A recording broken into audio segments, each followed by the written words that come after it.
हम अब आपके लिए निरंतर क्लास 12th मैथ का सेशन स्टार्ट कर रहे हैं। जो नए बच्चे हैं तो कृपया पहली बार आए हैं तो चैनल को सब्सक्राइब कर लें।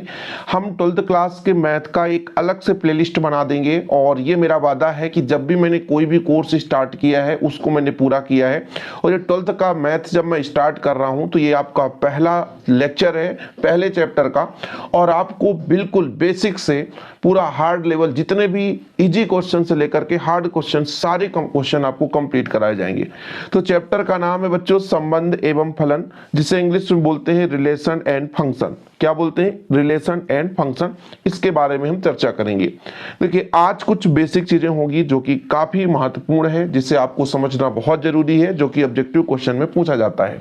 सबसे पहले हम बात करेंगे बच्चों की समुच्चय किसे कहा जाता है, क्योंकि हम रिलेशन एंड फंक्शन संबंध फलन की बात तो करेंगे ही करेंगे, हम संबंध के बारे में चर्चा करेंगे, लेकिन जो सबसे पहले हमारा स्टार्टिंग पॉइंट होता है समुच्चय से होता है। क्योंकि एक सूक्ष्मतम समूह को हम समुच्चय कहते हैं, वस्तुओं के सुपरिभाषित समूह को समुच्चय कहते हैं। सुपरिभाषित का मतलब कैसे? जैसे मैं कह दूं कि आप प्राकृतिक संख्या ले लो और उसका समूह ले लो, तो आपकी प्राकृतिक संख्या का समूह आपका बच्चों क्या कहलाएगा?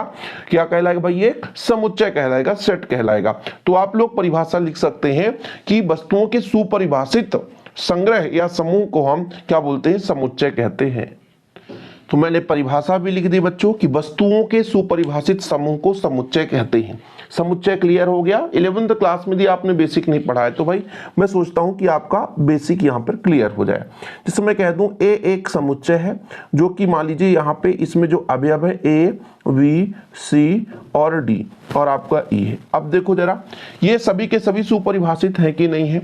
ये आपके बच्चों अंग्रेजी वर्णमाला के अक्षर हैं ए बी सी डी ई, तो ये सुपरिभाषित है, इसलिए क्या है? एक समुच्चय है। क्या है? एक समुच्चय है। या बच्चों यदि मैं कह दूं एक दूसरा सेट है, समुच्चय है, जिसमें 1 से 5 तक अक्षर हैं, 1 2 3 4 और ये 5, तो ये आपके वस्तुओं का सुपरिभाषित समूह। सुपरिभाषित मतलब बिल्कुल वो 100% से उसे हम जानते हैं कि ये कहीं ना कहीं का एक अवयव है, तो ये आपका सुपरिभाषित समूह हो गया। तो ये आपका बच्चों समुच्चय हो गया। और इस रूप को हम कहते हैं रोस्टर रूप। क्या बोलते हैं? रोस्टर रूप बोलते हैं। क्या बोलते हैं? रोस्टर रूप। दो रूप होता है, एक समुच्चय निर्माण रूप होता है और एक रोस्टर रूप होता है। हम दोनों के बारे में चर्चा कर लेंगे। फिलहाल समुच्चय के बारे में यदि आपसे कह दिया जाए कि वस्तुओं के सुपरिभाषित समूह को समुच्चय कहते हैं, वस्तुओं के सुपरिभाषित समूह को समुच्चय कहते हैं। समुच्चय का रूप हो गया। अब यदि मैं आपसे कह दूं कि इसका मान लीजिए आप समुच्चय निर्माण रूप लिखो, तो कैसा लिखोगे? जैसे एग्जाम्पल के तौर पर एक क्वेश्चन दे देता हूं कि ए आपके पास है, इसका अवयव है 2 3, मान लीजिए 2 3 4 5 और 6, इतना है आपके पास। इसका आप समुच्चय निर्माण रूप या समुच्चय निर्माण रूप लिखिए। का समुच्चय निर्माण रूप, समुच्चय निर्माण रूप लिखिए। ये आपसे केवल क्वेश्चन पूछा गया कि इसका समुच्चय निर्माण रूप लिखिए। अब आप लोगों को दिक्कत होगी कि सर कैसे लिखेंगे? बहुत ही सिंपल तरीके से बच्चों, हमने कहा कि भाई साहब ए हमारे पास क्या है?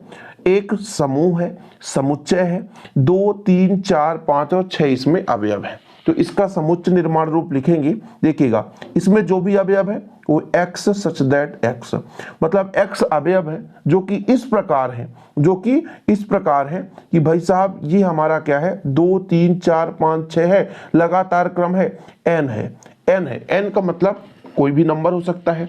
जहां पे मैं आपसे कह दूं n का मान देखो जरा 2 के बराबर है, तो मतलब 2 से बड़ा भी है ना, है ना? 2 से बड़ा भी है, 2 से बड़ा भी है और 2 के बराबर भी है। सही बात है सर। इसके ये नीचे का चिन्ह है ना, बराबर का चिन्ह बताएगा, और बाकी 2 से बड़ा, मतलब 2 से स्टार्टर, 2 से बड़ा भी है। और कहां तक है? 6 से छोटे भी हैं। जी हाँ, 6 से छोटे भी हैं और 6 के बराबर भी हैं। तो ये आपका जो रूप बन चुका है, ये बन गया समुच्चय निर्माण रूप। मैथ पढ़ने आए हो बच्चों, बेहतर रूप से सिखाने का काम मेरा है। कम समय में आपको मैं अच्छा चीज दूंगा, ये मेरा आपसे वादा है। बस आप लोगों का प्यार और सपोर्ट चाहिए। निरंतर आप लोगों के लिए मेहनत करने के लिए मेरी जिम्मेदारी है। ऐसा कोई भी टॉपिक नहीं होगा जिसे आप समझ नहीं पाओगे, ये मेरा आपसे वादा है। तो समुच्चय का दो रूप यदि लिखने के लिए बोल दिया जाए तो ये आपका रोस्टर रूप हो गया और ये आपका हो गया समुच्चय निर्माण रूप। समुच्चय निर्माण रूप देखिएगा, अच्छे तरीके से समझिएगा। और भी मैं क्वेश्चन लेकर आऊंगा, बिल्कुल आप निश्चिंत रहें। और भी आपके लिए ऐसे ऐसे क्वेश्चन आएंगे जो कि आप लोग लगेगा हाँ यार कोई क्वेश्चन हम कर रहे हैं। ठीक है, अब देखिए ये हमारे पास एक दूसरा समुच्चय है 2 4 6 8 10 का आप समुच्चय निर्माण रूप लिखो। क्या? समुच्चय निर्माण रूप लिखो। समुच्चय निर्माण रूप, समुच्चय निर्माण रूप आपको लिखना है। ठीक, बहुत सिंपल तरीके से मैं इसका लिख कर दिखाऊंगा बच्चों, देखिएगा बहुत ही सिंपल तरीके से। मैंने कहा 2 है, 4 है, 6 है, 8 है, 10 है, मतलब ये सभी के सभी प्राकृत संख्या तो हैं, लेकिन मैंने कहीं ना कहीं देखा कि 2 से गुणा करो 2 1 कम 2, फिर यहाँ पर देखो 2 दूना 4, फिर यहाँ पर देखो 2 3 6, फिर 2 चौको 8, फिर 2 पंचा 10। मतलब यहाँ पर मैं कह दूं कि x जो अवयव है वो इस प्रकार सच दैट x जो जितने भी अवयव हो इस प्रकार से हैं कि जो भी x की जो वैल्यू फाइंड हो रहे हैं 2 के साथ n का मल्टीपल। n का मल्टीपल मतलब 1 2 3 का मल्टीपल। अच्छा n क्या है, यही तो समस्या हो गया कि n क्या है, यही समस्या हो गया ना कि सर n क्या है। अरे मैं आपको बताता हूं, जहां बच्चों ऐसा भी तो लिख सकता हूं जहां n आपका 1 से बड़ा भी है और 1 के बराबर भी है और कितने तक जाएगा 5 से छोटा भी है और 5 के बराबर भी है। आप लोग अब यहाँ पे संशय हो जाएगा, ये सर ये क्या कह दिए, कछु समझ में नहीं आया। कहाँ का कह दिए सर, बिल्कुल समझ में नहीं आया। अरे बच्चों थोड़ा समझने की कोशिश करिए। 2 है, 4 है, 6 है, 8 है, 10 है। हमने 2n माना है कि ये जो भी है 2n के बराबर है। n का मान मैंने 1 रखा तो 2, 2 रखा तो 4, 3 रखा तो 6, 4 रखा तो 8 और 5 रखा तो 10। तो n का मैंने 1 से मान बड़ा भी लिया है, 1 के बराबर भी लिया है, तब ना 1 2 के 2, फिर बड़ा लिया 2 दूना 4, फिर उससे बड़ा लिया, लेकिन हाँ 5 तक ही लिया और 5 से छोटा ही लिया, 5 से ज्यादा बड़ा नहीं लिया। इसलिए तो 1 से बड़े अवयव भी मैंने लिया है n की जगह, 5 से छोटे भी लिया है, 1 के बराबर भी लिया है, 5 के बराबर भी लिया है। ये आपका बना समुच्चय निर्माण रूप। क्या बात है, समझ में आ रहा है ना, कोई दिक्कत तो नहीं है ना बच्चों। थोड़ा आप अच्छे तरीके से समझेंगे कोई प्रॉब्लम नहीं होगी, ठीक है ना, क्लियर है। चलिए अब हम बात करेंगे सेकेंड पॉइंट पे। यदि हम आपसे कह दें कि समुच्चय के बाद आप उप समुच्चय बोलो, सेट को बोलते हैं समुच्चय, सेट मतलब समुच्चय इंग्लिश रूप, और सब सेट, भाई इसके अधिकतम कितने छोटे से छोटे समुच्चय बनाए जा सकते हैं, समुच्चय के और सूक्ष्मतम समुच्चय है ना, वो आपके उप समुच्चय कहलाएंगे। जैसे ए को आप अकेला कर दो, बी को अकेला कर दो, सी को अकेला कर दो, डी को अकेला कर दो, ई को अकेला कर दो, ये अपने आप में भी एक समुच्चय है। देखिए समुच्चय का प्रत्येक अवयव अपने आप में भी एक समुच्चय होता है, ठीक है, तो ये उनके उप समुच्चय कहलाएंगे, बिल्कुल आप निश्चिंत रहें। तो समुच्चय के बाद अपन आप चर्चा करेंगे बच्चों कार्तीय गुणन। कार्तीय गुणन क्या चीज है, इसके बाद हम मुद्दे पर आएंगे, क्या संबंध के बारे में चर्चा करेंगे। बिल्कुल आप चिंता ना करें, संबंध की परिभाषा हम खत्म करके ही जाएंगे, ठीक है। कार्तीय गुणन का मतलब ये होता है बच्चों कि कोई भी हमारे पास जिसे कार्टेशियन प्रोडक्ट के नाम से बोला जाता है, इंग्लिश है कार्तीय गुणन का कार्टेशियन प्रोडक्ट। ओके, हमारे पास मान लीजिए दो हमारे पास समुच्चय हैं, जैसे हमने कहा ए में हमारे पास 2 अवयव है बच्चों, 1 और 2, ये 2 अवयव हो गए। और हमने कहा कि बी हमारे पास है, बी में भी हमारे पास 2 अवयव हैं। ए भी हमारा एक सेट है, समुच्चय है, बी भी एक सेट और समुच्चय है बच्चों, इसमें भी 2 अवयव हैं, यहां तक कोई दिक्कत नहीं है। कार्तीय गुणन का मतलब ये होता है कि हम ए का क्रॉस करा दें बी से, तो ये आपका कार्तीय गुणन कहलाएगा। इसका मतलब आपके पास 1 और 2 है इसमें ए में, और इसका गुणन कराएंगे बी में, तो आपके पास इसमें है स्मॉल ए और स्मॉल बी।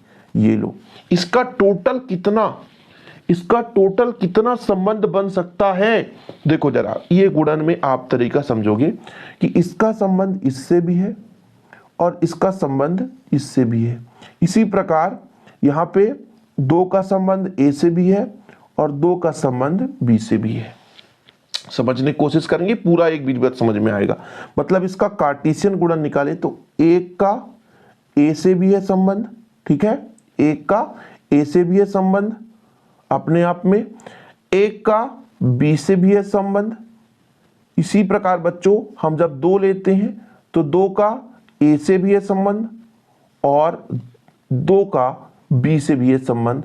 इस प्रकार से आप कार्तीय गुणन निकाल सकते हैं, चाहे कितना भी बड़ा क्यों ना हो। जैसे यहाँ पे 3 3 होते, 3 3 होगी तो और ज्यादा कार्तीय गुणन निकल कर आता। तो कार्तीय गुणन यदि आपसे पूछा जाए कि इसके कार्तीय गुणन कितने होंगे, हाँ एक चीज और फॉर्मेट में आपको यहाँ पर क्लियर कर देना चाहता हूँ। कार्तीय गुणन का एक फार्मूला होता है जिसके आधार पर इसकी आप संख्या निकाल सकते हो कि कितना होगा, कुल संबंध कितने हो सकते हैं इनके बीच। तो इनके बीच संबंधों की संख्या कितनी होगी बच्चों, यहाँ पर देखो, यहाँ पे आपका पावर 2 है, ठीक है 2 है ना, और यहाँ पर संख्या कितनी है, मतलब इनमें उनमें कितने संबंध आप निकाल सकते हो। संबंध की बात की जा रही है, संबंध कितने संबंध अधिकतम निकल सकते हैं। तो इसमें जितने भी अवयव हैं 2 और इसमें जितने भी अवयव हैं कितने, तो इसमें भी 2 हैं, तो कुल मिलाकर के 2 का पावर 4 इतना संबंध इनसे निकल सकता है। संबंध की बात कर रहे हैं कि संबंध कितना निकल सकता है। कार्तीय गुणन तो आप लोगों ने सीख ही लिया बच्चों, क्लियर है, कार्तीय गुणन भी समझ में आ गया। अब बात करते हैं संबंध की। तो संबंध को समझने के लिए बच्चों आपको 2 अरिक्त समुच्चय लेना होगा। अरिक्त समुच्चय का तात्पर्य क्या होता है कि जिसमें कोई ना कोई अवयव जरूर हो। एग्जाम्पल के तौर पर मैं आपसे कह दूं कि a बराबर यहां पर 1 और 2 है, ये आपका अरिक्त समुच्चय है। अरिक्त मतलब बच्चों इसमें कोई ना कोई अवयव जरूर होना चाहिए। दूसरा मैं समुच्चय ले लिया b, इसमें आपके पास 3 और 4 हैं। तो इसमें मैं कार्तीय गुणन निकालूं a क्रॉस b का, यदि मैं आपसे कह दूंगा a क्रॉस b का, तो आप कहोगे सर कि a क्रॉस b में निकल कर आएगा a का b से संबंध। जैसे मैं कह दिया 1 और 2 क्रॉस में हो जाएगा 3 और 4, ये मैं a क्रॉस b निकाल रहा हूं। तो 1 का 3 से, 1 का 3 से बच्चों, फिर 1 का 4 से, 1 का 4 से, थोड़ा समझने की कोशिश करें तब आपको समझ में आएगा। फिर 2 का 3 से, 2 का 3 से, फिर 2 का 4 से, 2 का 4 से। अब मैं यदि कह दूं भाई कि a और b के बीच कितने प्रकार के संबंध हो सकते हैं, तो इनके बीच संबंध निकालने के लिए इसमें कितने अवयव हैं 2 और इसमें कितने अवयव हैं 2, तो भैया टोटल 2 घात 4 प्रकार से आपके पास संबंध निकल कर आ सकते हैं। एग्जाम्पल के तौर पर और संबंध निकालना चाहूं तो b क्रॉस a भी तो निकाल सकता हूं, तो b क्रॉस a में उल्टा हो जाएगा बच्चों। तो इस प्रकार से और आप निकाल सकते हो, जैसे b क्रॉस a में क्या हो जाएगा, 3 का संबंध 1 से, 3 का संबंध 2 से, ऐसे ही तो निकलेगा। फिर आपका 4 का संबंध 1 से उल्टा हो जाएगा, फिर इसके बाद आपका 4 का संबंध किससे, 2 से। मतलब कितने प्रकार के संबंध बनाए जा सकते हैं, ये चीज है। अब थोड़ा समझ लीजिए मुद्दे की बात अब यहां पे होगी कि हमने a और b 2 अरिक्त समुच्चय लिया, फिर इसका कार्तीय गुणन निकाला। कार्तीय गुणन के बाद हमने देखा कि जितने भी उप समुच्चय हैं तो इनमें कहीं ना कहीं a और b के बीच एक संबंध है। यहां से इसका संबंध है, यहां से भी इसका संबंध है, इसी प्रकार 2 का संबंध है, इस प्रकार से। तो यहां पे ये बोला गया कि यदि a और b 2 अरिक्त समुच्चय है, परिभाषा आप लोग लिखेंगे अच्छे तरीके से, यदि a और b 2 अरिक्त समुच्चय है मतलब इसमें खाली ना हो, तब इसका कार्तीय गुणन का जितना भी प्रत्येक जो भी उप समुच्चय होगा वो a तथा b के बीच एक संबंध दर्शाएगा, जिसे ही हम संबंध कहते हैं, a और b के बीच संबंध कहते हैं। ये आप सोचो कि 9th क्लास की जैसे सटीक परिभाषा मिल जाए तो वो मिलने वाला नहीं है बच्चों। फिलहाल अभी यहां पर समझो कि हमने 2 समुच्चय ले लिया जो अरिक्त है मतलब खाली नहीं है, और फिर उसका कार्तीय गुणन निकाल दिया। कार्तीय गुणन मतलब कितने प्रकार से संबंध बन सकते हैं, तो उनमें जितने भी उप समुच्चय हमें मिले उस उप समुच्चय में यह प्रदर्शित होता है कि कहीं नहीं कहीं a के और b के बीच एक संबंध है, अर्थात उप समुच्चय को हम a और b के बीच एक संबंध कहेंगे। ठीक है, यही बच्चों आपका क्या कहलाया, संबंध कहलाया। परिभाषा थोड़ा सा अजीब लगेगा लेकिन यही परिभाषा है। देखो फिर से एक बार समझो कि यदि a और b 2 अरिक्त समुच्चय है मतलब खाली नहीं है, तब a और b के कार्तीय गुणन से प्रत्येक उप समुच्चय होगा a और b के बीच संबंध दर्शाएगा। तो इस प्रकार से बच्चों हम आपको अपनी भाषा में समझाने की कोशिश कर रहे हैं। तो ये संबंध आपको क्लियर हो गया। हम आपकी बुक में भी दिखाना चाहें थोड़ा सा, आप लोग ये डीप में चलेंगे तो यहाँ पर आप देखो, यहाँ पर बढ़िया समझाया गया है। आपको बुक भी पढ़ना है, बुक लेकर इसीलिए मैं यहाँ पर रखा हूँ ताकि आप लोग समझना है कि केवल ऐसा नहीं है कि हम जो समझा रहे हैं वही बस समझो, आप लोगों को बुक के आधार पर भी पढ़ना है। जैसे देखो ए और बी, यहाँ पे आपके पास एक छोटा सा सेट नजर आ रहा है जिसमें ये बताया गया है कि ए बी का भाई है, ए जो भी है वो बी का भाई है। इसमें ये रिलेशन है कि ए और बी के बीच यहाँ कैपिटल ए कैपिटल बी एक सेट होगा, तो कहीं ना कहीं ए का अवयव स्मॉल है और बी का अवयव स्मॉल बी है, इन दोनों के बीच में संबंध है। वो एक इस प्रकार का संबंध है कि ए बी का भाई है, हो सकता है ए बी की बहन भी हो। ठीक है, इसी प्रकार नीचे भी समझा दिया गया कि हो सकता है ए बी की बहन है, हो सकता है ए की आयु बी से अधिक हो सकता है ए बी से 3 रुपए उधार लिया हो सकता है ए बी से 3 साल का बड़ा हो, ऐसा भी तो हो सकता है ए बी से 3 साल का छोटा हो, कोई भी संबंध हो सकता है ना। हो सकता है ए बी का भाई ना होकर के पिता हो, ए बी का मां हो, है ना, बहन हो, कुछ भी संबंध हो सकता है। तो कहीं ना कहीं ये संबंध क्या दर्शाता है, संबंध ये दर्शाता है कि किन्हीं दो समुच्चय के बीच अवयवों के बीच में क्या रिलेशन है। हो सकता है एक अंक से बड़ा हो, एक अंक से छोटा हो सकता है परिमेय संख्या में समूह को व्यक्त करता हो सकता है वर्ग के रूप में हो सकता है मान लीजिए वर्गमूल के रूप में हो। कहीं ना कहीं वो संबंध हमारा एक दूसरे समुच्चय के बीच में रिप्रेजेंट करता है। ठीक है बच्चों, ये चीज क्लियर हो गया। यहां तक संबंध का थोड़ा बहुत लोचा तो क्लियर है। आप सोचोगे डेफिनेशन आप 9th क्लास जैसे मिल जाए कोई संबंध का, तो ऐसा नहीं है। संबंध एक तरीके से सोचने समझने और काल्पनिक चीजों पर आधारित होता है कि कल्पना हम कर लें कि हमारे पास दो अवयव है, उसको हम कल्पना कर लें, समझ रहे ना, ये चीज है बच्चों। तो हमने कहा कि ए और बी दो आरिक्त समुच्चय हैं। आरिक्त मतलब उसमें कोई ना कोई अवयव है, खाली नहीं होना चाहिए। अब उसके हम यदि प्रत्येक उप समुच्चय के देखें तो उप समुच्चय जो होते हैं वो उन समुच्चयों में संबंध दर्शाते हैं। ठीक है, क्लियर है। यहां पर ए और बी आपको बताया गया कि ए कैपिटल ए का अवयव है, बी कैपिटल बी का अवयव है और इन दोनों के बीच में एक संबंध है। बोला गया कि भाई भले ही अलग अलग सेट या अलग अलग समुच्चय के अवयव है, लेकिन इनमें भाई का रिश्ता है, इनमें बहन का रिश्ता है, इनमें दोस्त का रिश्ता है। ये चीज होता है बच्चों। इसके बाद आपको थोड़ा सा 3 चीजों को और समझना है जो कि बिल्कुल बेस है बच्चों। बेस में क्या समझना है कि एक आपका आता है डोमेन, कोडोमेन और एक आता है रेंज, यानी प्रांत, सह प्रांत और परिसर। पहला आपका क्या समझना है, अभी के अभी प्रांत बच्चों। दूसरे नंबर पर आपको समझना है सह प्रांत, क्या सह प्रांत। और तीसरा आपको समझना है परिसर, क्या समझना है परिसर। परिसर, इन तीनों चीजों को समझना है क्योंकि आगे चलकर बहुत काम आने वाला है। फिर आप कहोगे सर ये समझ में नहीं आया, तो फिर दिक्कत हो जाएगी ना। देखो प्रांत किसे कहते हैं, जैसे मान लीजिए कोई हमारे पास दो समूह हैं, दो समुच्चय हैं, हमारे पास ए सेट है और इसमें यदि हम अवयवों की बात करें तो इसमें कई सारे अवयव हैं। मैंने कहा 1 2 और 3, ये मेरे पास ए एक हमारा सेट है और दूसरा सेट भी है। दूसरा सेट हमारे पास एक बी सेट है, क्या है, बी है, ये हमारा बी है बच्चों। इसमें हमारे पास अवयव की संख्या देखी जाए तो A B C D E F G, इतने अवयव हैं।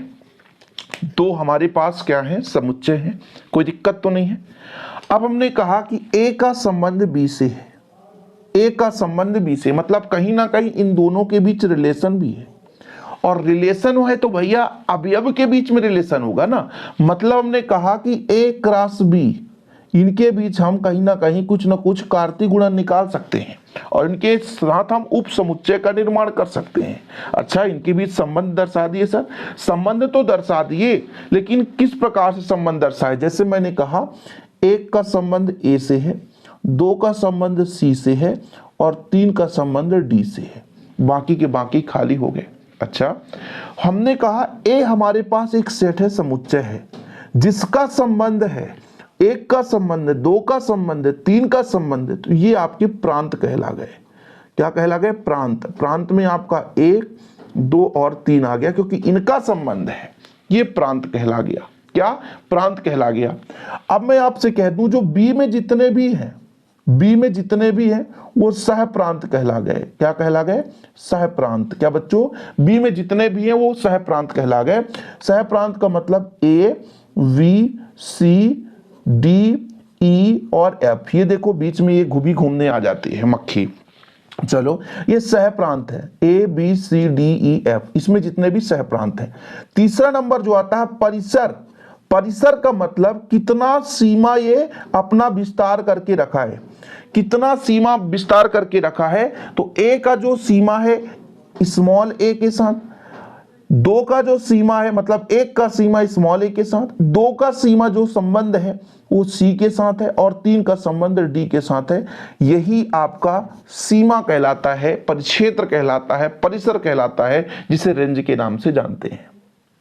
रेंज का मतलब यही हुआ कि किससे किससे संबंध दर्शा रहा है, उसमें बहुत सारे अवयव है, इससे लेना देना नहीं है। पहले बच्चों ढंग से समझेंगे आप लोग कि दो समुच्चय हैं, दो समुच्चय में कहीं ना कहीं संबंध भी है। हमारे पास ए एक समुच्चय है, दूसरा बी एक समुच्चय है, इन दोनों के बीच हमारा एक संबंध है। और उस संबंध किस प्रकार से है कि एक का संबंध स्मॉल ए से है, दो का संबंध स्मॉल सी से है, तीन का संबंध स्मॉल डी से है।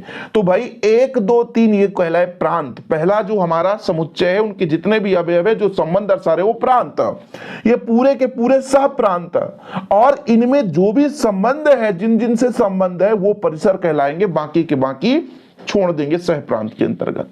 मतलब परिसर का मतलब एक निश्चित सीमा, एक निश्चित दायरा होता है। यहां पर यह बताया गया कि जो भी हमारे पास ए समुच्चय है इसके जितने भी अवयव हैं कहां तक सीमित हैं वही उसकी सीमा अर्थात परिसर कहलाता है बच्चों। क्या?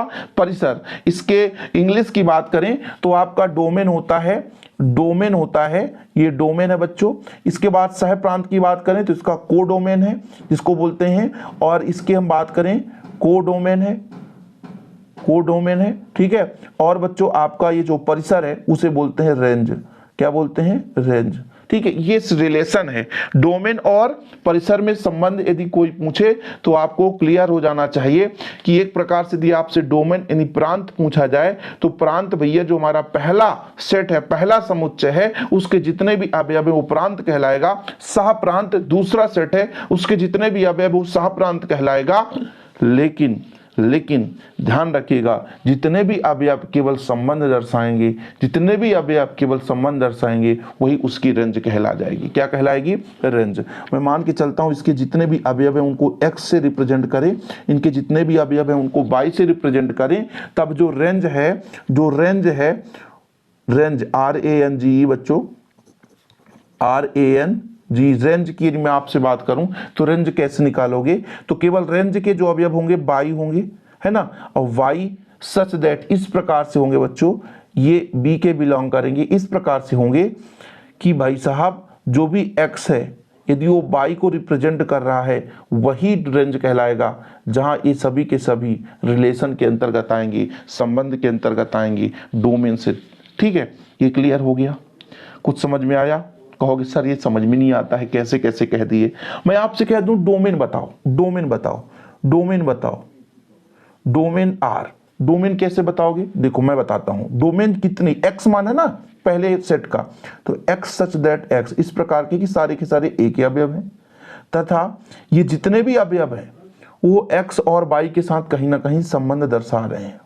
x हमने रखा तो y आया, तो हमारा यहां पर डोमेन का मतलब ये होता है, ये x का मतलब होता है डोमेन, यानी x ही के अवयव डोमेन कहलाएंगे। जो भी हमारे पास कैपिटल A वाले समूह में अवयव है x वही डोमेन कहलाएंगे, सच दैट वो इस प्रकार के हैं कि वो सभी के सभी अवयव एक ही हैं, और इस प्रकार है कि जब हम x का संबंध देखते हैं तो y के साथ कहीं ना कहीं वो संबंध भी दर्शा रहे हैं। ऐसा भी ना हो जाए कि अवयव है वो संबंध ही न दर्शाएं, तो संबंध दर्शाएंगे वो आपके डोमेन कहलाएंगे। और यहां पर रेंज हमारा बी का होगा, ये बी का होगा। हमने बाई क्यों लिया बच्चों? बाई इसलिए लिया क्योंकि इनके अवयवों को हमने बी दर्शाया है, और ये भी बोला गया कि परिसर बाई की वही अवयव होंगे जो एक्स के साथ संबंध दर्शा रहे होंगे, एक्स के साथ। बाई सच दैट बाई इस प्रकार से कि बाई जितने भी रेंज होंगे वो बी के ही हैं। बाई इस प्रकार से है कि जितने भी अवयव हैं बी के ही हैं, तथा यह भी होना चाहिए कि जो बाई है वो एक्स के साथ संबंध दर्शा रहे हो, तभी वो रेंज कहलाएंगे। समझ में आ गया। तो आपसे यदि पूछा जाएगा प्रांत, तो क्लियर है, आप लोग समझा सकते हो प्रांत आसानी से कि भाई साहब हमारे पास एक समुच्चय है, उसके जितने भी अवयव यदि वो दूसरे समुच्चय के साथ संबंध दर्शा रहे हो प्रांत है। सहप्रांत बी के मतलब दूसरे समुच्चय के जितने भी अवयव वो सहप्रांत कहलाएंगे, लेकिन दूसरे समुच्चय के जितने अवयव संबंध दर्शा रहे हैं ए के साथ वो उसके परिसर कहलाते हैं, रेंज कहलाते हैं। ठीक है बच्चों, तो आज के लिए फिलहाल इतना ही। अगले वीडियो में मिलेंगे, लेकिन आप लोगों का प्यार और सपोर्ट जितना रहेगा, आप लोगों का जितना भी अच्छा तरीके से रिस्पांस रहेगा, आपके लिए निरंतर मेहनत करने के लिए हम तैयार हैं और ऐसे ही तैयार रहेंगे। वीडियो पसंद आए तो लाइक करके शेयर कर दें, एक अलग से प्लेलिस्ट आपके लिए बना दूंगा, बिल्कुल आप निश्चिंत रहें। आगे ऐसे ही वीडियो पाने के लिए चैनल को सब्सक्राइब करके बेल आइकन जरूर प्रेस करें। जय हिंद, वंदे मातरम।